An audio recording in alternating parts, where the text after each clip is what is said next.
Aito, buenos días. Buenos Muchas días. gracias por atendernos en estas horas intempestivas. Bueno, quería empezar un poquito por el partido de ayer. Perdisteis con el Real Madrid, un partido igualado, aunque sí que luego se fue desconectando el Alba y conectando el Madrid. ¿Cómo lo viste el partido? ¿Partido difícil, de los complicados de Euroliga? Bueno, todos los partidos de Euroliga prácticamente son complicados y quizá pues no damos el nivel. Sí es cierto que lo damos durante bastantes minutos, pero hay minutos en los que estamos mucho peor. Y entonces lo que tenemos que hacer es trabajar para en el futuro pues poder competir más minutos. Esa es otra de las cosas que te quería preguntar. A nivel nacional, el Alba, lógicamente, es uno de los favoritos. ¿Cuál crees que puede ser su papel a largo plazo en la Euroliga? Bueno, pues yo creo que aquí estamos primero para aprender, saber que al mismo tiempo es una experiencia nueva, no solamente jugar con tantos equipos buenos, sino también jugar tantos partidos seguidos con sus viajes intermedios que les hace mucho más difícil el que puedas entrenar, con lo cual esa progresión pues es un poco más difícil, pero esto es lo que hay y es lo que tenemos que adaptarnos. Muy bien. ¿Cómo ves el impacto de la sinergia entre ligas nacionales y Euroliga? Es decir, una liga nacional como la ACB, que es muy potente, facilita porque te hace estar siempre al 100% el competir en Euroliga, o es al revés, te produce un desgaste que otras ligas nacionales, como puede ser la turca, a lo mejor no tiene? Yo creo que tanto la ACB como la liga alemana son una dificultad grande porque son muchos partidos muy seguidos, pero a esto hay que añadir no solamente la competencia de fechas entre las ligas nacionales y la Euroliga, sino que también hay que añadir a la FIBA, que se le ocurre hacer un campeonato del mundo con 32 equipos, menos mal que no lo ha hecho con 64, y encima pues en septiembre, y el siguiente campeonato que hacen es en junio. Quiere decir que hay demasiados partidos, demasiados partidos y demasiado concentrados, y esto es un tema de difícil solución porque cada uno va a lo suyo y no son capaces de decir, bueno, pues un tiempo para la FIBA, pero que sea siempre el mismo, para organizar las competiciones internacionales, que sea siempre el mismo, no a veces septiembre y a veces junio, con lo cual, pues cuando te quedas en el medio, pues tienes unos calendarios muy condensados tanto en Euroliga como en las ligas nacionales. ¿Y qué solución tiene eso? Porque al final están dos entidades potentes, que es la Euroliga y la FIBA. ¿Esto va a acabar en morir las competiciones nacionales y quedarnos solo con Euroliga? Bueno, yo creo que la solución es difícil, en primer lugar porque nadie quiere ceder. Entonces, mi punto de vista sería que a la FIBA se restringiese el periodo en el que ellos actúan, y por otra parte pues también reducir las competiciones nacionales, porque ya no es solamente la Euroliga, hay muchos equipos participando en la Champions League, otros en la Eurocup, otros en la Euroliga, por tanto hay un exceso de partidos y sería conveniente hacer todo esto que bueno, probablemente pues habría que escuchar otras partes, ¿no? Pero de luego llegar a un acuerdo que sea un poco mejor que el que hay actualmente. De acuerdo. Yendo un poco más a tus temas personales, te vas hace un par de años a Berlín. ¿Cómo decides, ¿no?, tener esta aventura? ¿Qué es lo que te convenció? Bueno, pues que Berlín pues tiene un proyecto serio, no de gran altura en principio, porque saben exactamente pues dónde se está, los presupuestos que se cuentan, no se pasan ni un milímetro, y entonces pues quieren al mismo tiempo pues, trabajar con equipos jóvenes que puedan mejorar, trabajar con los jóvenes de Berlín para que se puedan incorporar al primer equipo, y bueno, pues es baloncesto y es un tipo de baloncesto que me gusta. Eso te quería preguntar también, dos cosas. Una, por el tipo de baloncesto, si ves muchas diferencias, ¿no?, tú que has desarrollado prácticamente toda tu carrera en España, ¿ves muchas diferencias? ¿Tuviste que adaptarte mucho a ellos? Un poco de los dos, ¿os adaptáis el club a ti y tú al club? Bueno, no, con el club perfectamente. En relación a la liga alemana, pues sí que tienes que entender pues cómo se ha formado esa liga, que es con distintas normas que las que hay en España. En España pues tú puedes tener extranjeros, pero los comunitarios o los formados en España no cuentan como extranjeros, mientras que en Alemania son 6 nacionales, 6 extranjeros. 6 nacionales son, hay pocos jugadores para cubrir 6 plazas con alto nivel en la mayoría de los equipos, por lo cual muchos equipos decidieron tener 6 americanos, porque es lo mismo que sea americano que sea lituano, que sea francés. Y entonces, pues también para ser asequibles a los presupuestos que tenían, pues eran 6 americanos bajos, vamos a decir. Un 1 bajo, un 2 bajo, un 3 bajo, un 4 bajo, un 5 bajo.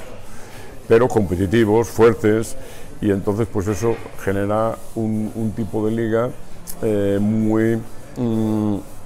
físicamente muy buena, pero un poco menos buena en cuanto a talento dentro del baloncesto, lo cual no quiere decir que los jugadores individualmente no tengan talento, pero son jugadores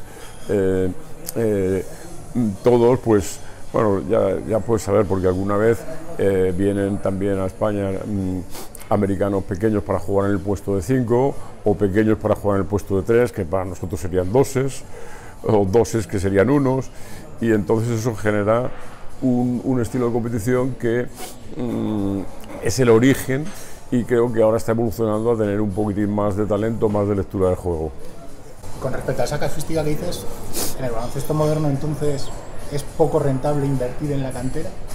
Es poco rentable porque antiguamente, pues qué te voy a decir yo, recuerdo que el Barça quería fichar a Divac y Divac pues pedían un dinero imposible para el presupuesto del Barcelona de entonces.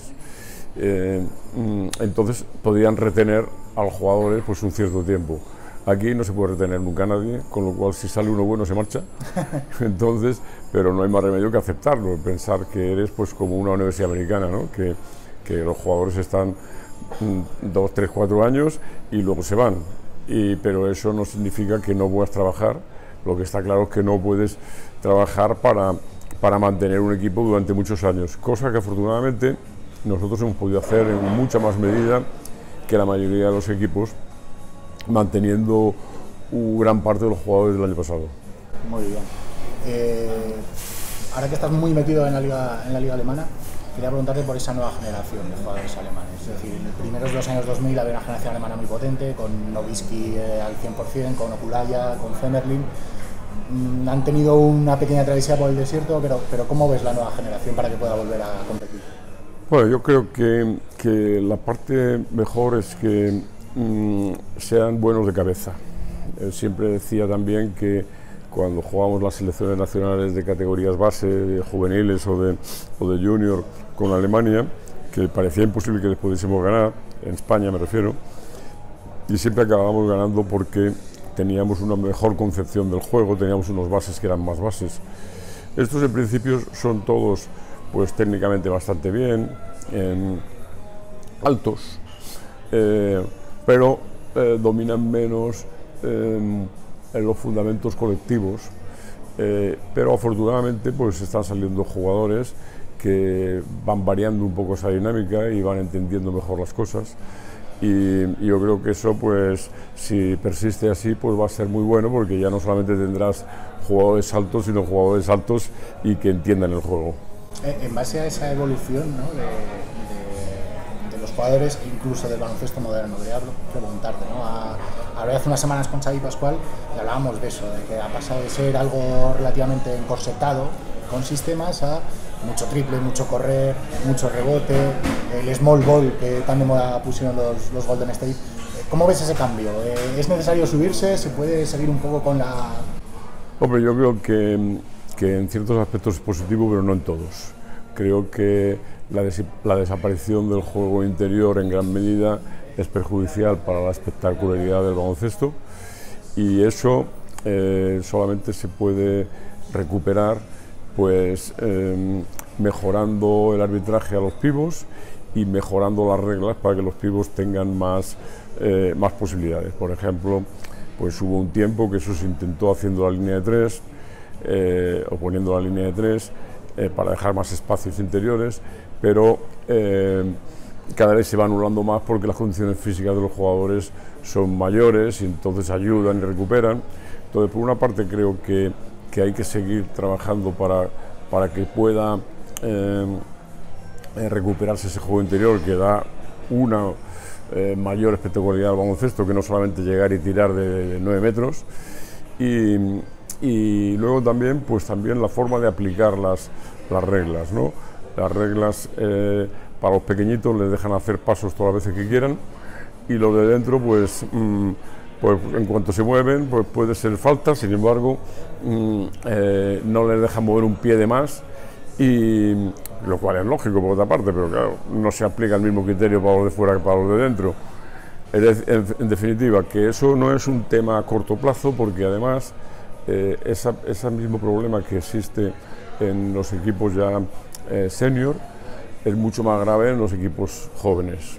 Todos los jugadores aprenden a jugar con el balón en las manos y fuera, y ninguno sabe pasar dentro, lógicamente pues porque también los jugadores de dentro están menos hechos físicamente cuando tienen la misma edad que los de fuera, y entonces pues a veces no juegan, y a veces cuando juegan pues reciben el maltrato vital, y todos acaban saliéndose fuera también a jugar. Sí, además, ayer estaba viendo el partido de Barcelona con Milán, y estaban hablando de Brandon Davis, era un poco lo que comentas, ¿no? Con sus similitudes que querían ponerle con incluso Audi Norris, ¿no? O sea, un jugador que destaca por su fortaleza interior, que no es habitual a día de hoy. En base a esa mejora física que comentas, ¿sería necesario ampliar las medidas del campo? Bueno, eso es una cosa que parece que está todo el mundo de acuerdo, que más que ampliarlos a lo largo es a lo ancho, para que esas ayudas que llegan dentro tan fácilmente pues no sean tan fáciles. Vale. Y ya, pues bueno, no te quiero robar más tiempo. Tienes previsto seguir muchos años entrenando, estás obligada, porque siempre parece que ahí todavía no le quedará mucho, y siempre sigues sorprendiéndonos y renovando. Bueno, pues no tengo previsto nada, porque antiguamente sí que pensaba un poco más a largo plazo, pero ahora pues lo que me vaya apeteciendo puedo hacer, pues lo haré, y si sigo entrenando sigo, y si no sigo no sigo, no es una preocupación. Lo que sí me gusta es intentar hacer lo que estoy haciendo ahora bien hecho, y cuando termine pues ya pensaremos a ver qué pasa. Muy bien, ahí todo. Estupendo.